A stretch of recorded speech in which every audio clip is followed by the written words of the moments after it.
Hey everyone, welcome back to Kamari's channel. So today we're showing how we go from this to this nice braided hairstyle. This hairstyle, it's more of like a braided man bun or a braided high ponytail, whatever you find more comfortable. You can either leave the ends braided down like we did, or you could just wrap the ends around and make it into a little bun. So as we get started, just for those of you who are new here, as you can see, we are a new channel ourselves, so if you wouldn't mind, we'd love if you guys would hit that subscribe button down below. That way you would know when we post new videos, new hair videos, and different things that we're going to be putting out on this channel as we go along.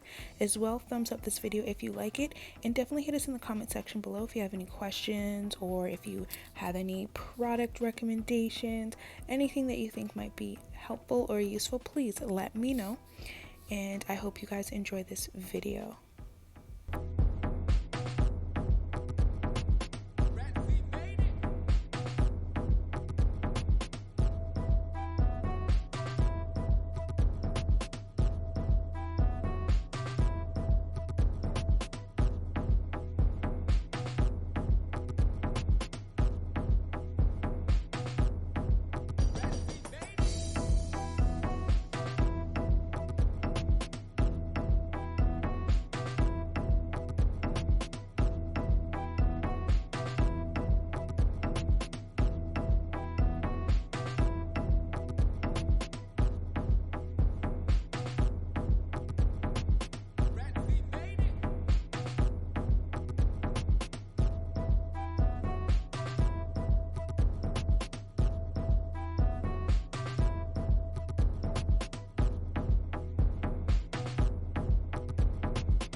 I did do this hairstyle initially as just two in the back just to make it easier, but I found that with his hair type and the fact that the bottom of his hair is shorter and a lot thinner than the rest of his hair, it just kind of got messy.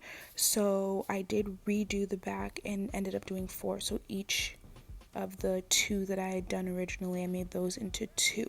So depending on your son or daughter's hair, if it's the same like my son, or if it's thicker, or if they're older and it's, you know, more developed, then you can do two like the video, or you can do four, whatever makes you happy.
I find that the most important part of the hairstyle is always the do-rag. That way we're just able to keep everything neat that we just did so it can last longer, especially if their hair is curly in the front or a little wild in the front. That way you're able to lay the hair down and make sure that it stays and this hairstyle has longevity. So he doesn't really like getting his do-rag put on, but he knows that it's important. So here we are, just the end of the video, guys. He's here giving kisses to his platypus and he's about to say bye to you. But I do hope that you guys hit that subscribe button down below, thumbs up this video, and liked it, and we will see you in the next one.